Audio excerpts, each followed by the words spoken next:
ఇక్కడికి చేరుకున్న తర్వాత మాత్రం ఇక్కడ ఆంధ్రప్రదేశ్ ముఖ్యమంత్రి అదేవిధంగా తెలంగాణ ముఖ్యమంత్రికి సంబంధించినంత భేటీ కూడా ప్రారంభం కాబోతుంది.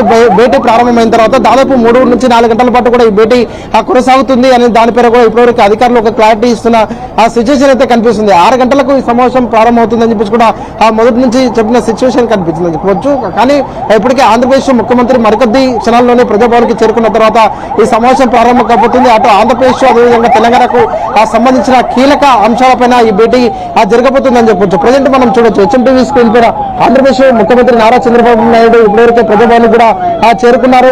ప్రజాభవన్ లోపలికి కూడా ఎంట్రీ అవుతున్నారు. ఎంట్రీ కాగానే అక్కడ తెలంగాణ ముఖ్యమంత్రి రేవంత్ రెడ్డి అదేవిధంగా ఉప ముఖ్యమంత్రి బట్టి విక్రమార్క వారితో పాటుగా తెలంగాణకు సంబంధించిన మంత్రులు కూడా స్వాగతం పలకపోతున్నారు. ఇప్పటివరకే చంద్రబాబు నాయుడు ప్రజాభవన్ లోకి అభివాదం చేసి కూడా వెళ్తున్న సిచ్యువేషన్ కనిపిస్తుంది.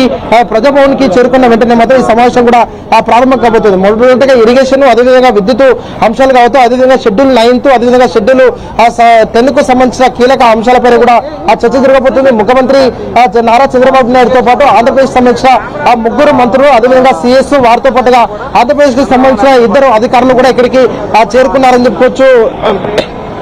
ఈ భేటీలో మాత్రం కీలకంగా విభజనకు సంబంధించిన అంశాలపైన కూడా జరగబోతుంది. కాబట్టి విభజనకు సంబంధించిన అంశాల విషయంలో మాత్రం ఏ విధంగా ఒక ఏకాభిప్రాయానికి వస్తారు, ఏ విధంగా ఇరు రాష్ట్రాలకు సంబంధించిన ముఖ్యమంత్రులు కూడా చర్చించుకుంటారు అనే దానిపైన కూడా ఒక క్లారిటీ అయితే రావాల్సింది. ఇవాళ రాత్రికి డిన్నర్ మీటింగ్ ఉంది కాబట్టి దాదాపు 9 నుంచి 10 గంటల వరకు కూడా ఈ సమావేశం జరుగుతుందని చెప్పేసి కూడా అధికారులు కూడా భావిస్తున్నారు. ఇప్పటివరకే ఉన్న షెడ్యూల్ కావచ్చు, అదే ఉన్న అంశాలకు సంబంధించినంత వరకు దాదాపు 3 గంటల పాటు కూడా పవర్ పాయింట్ ప్రెజెంటేషన్ కొనసాగే అవకాశాలు కనిపిస్తున్నాయి. తెలంగాణకు అదేవిధంగా ఆంధ్రప్రదేశ్కు సంబంధించినంత వరకు మాత్రం విభజన చట్టంలోని అంశాలు కావచ్చు, షెడ్యూల్ 9 అదేవిధంగా 10 విద్యుత్కు సంబంధించిన అంశాలు, దాంతోపాటుగా ఇరిగేషన్ సంబంధించిన అంశాలు కావచ్చు, ఆస్తుల విభజన తెలంగాణలో ఆంధ్రప్రదేశ్ కు చాలా వరకు కూడా ఆస్తులు రావాలి, భవనాల్లో కూడా వాటా కావాలని చెప్పి కూడా ఆంధ్రప్రదేశ్ ప్రభుత్వం ఇప్పటివరకు తెలంగాణను కూడా డిమాండ్ చేస్తున్న నేపథ్యంలో తెలంగాణ కూడా 6 డిమాండ్లు కూడా ఆంధ్రప్రదేశ్ ముందు ఉంచబోతుంది. కాబట్టి ఈ డిమాండ్ల పైన కూడా తెలంగాణకు సంబంధించిన ముఖ్యమంత్రి అదేవిధంగా ఆంధ్రప్రదేశ్ కు సంబంధించిన ముఖ్యమంత్రి మంత్రులు ఏ విధంగా చర్చించబోతున్నారు, తెలంగాణ ఆంధ్రప్రదేశ్ ముందు ఉంచే డిమాండ్ల పైన కూడా ఆంధ్రప్రదేశ్ ప్రభుత్వం ఏ విధంగా కూడా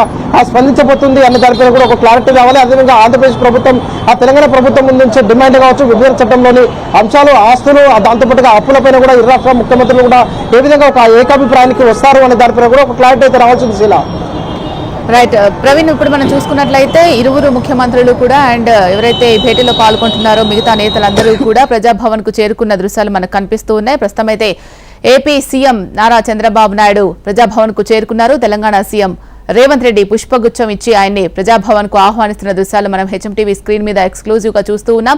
ఈ భేటీ చాలా ప్రాముఖ్యత సంతరించుకుంది. తెలంగాణ ప్రజలు కావచ్చు, ఆంధ్ర ప్రజలు కావచ్చు, గత తెలంగాణ విభజన జరిగిన తర్వాత, తెలంగాణ ఏపీ విభజన జరిగిన తర్వాత ఏవైతే విభజన సమస్యలు ఉన్నాయో వాటి ఫలితాలు ఆంధ్రాకి తెలంగాణకి రావాల్సి ఉంది. సో వీరికి సంబంధించి ఈ భేటీకి సంబంధించి కొలిక్కొచ్చే అంశాలు ఉన్నాయా లేవా, అసలు ఈ భేటీ ఎలా కొనసాగే అవకాశం ఉంది అని చెప్పేసి ఇరువురు ప్రాంతాల ప్రజలు కూడా ఈగర్గా వెయిట్ చేస్తున్న దృశ్యాలు. సో ప్రస్తుతం అయితే హెచ్ఎంటీవీ స్క్రీన్ మీద ఎక్స్క్లూజివ్ గా చూస్తూ ఉన్నాం. భట్టి విక్రమార్క, పొన్నం ప్రభాకర్ అభివాదం చేస్తూ ఉన్నారు నారా చంద్రబాబు నాయుడు గారికి. ఆయన కూడా తిరిగి రేవంత్ రెడ్డికి అలాగే భట్టి విక్రమార్కకి పుష్పగుచ్చం ఇస్తూ ప్రజాభవన్ కి చేరుకున్న దృశ్యాలు మనకు కనిపిస్తూ ఉన్నాయి.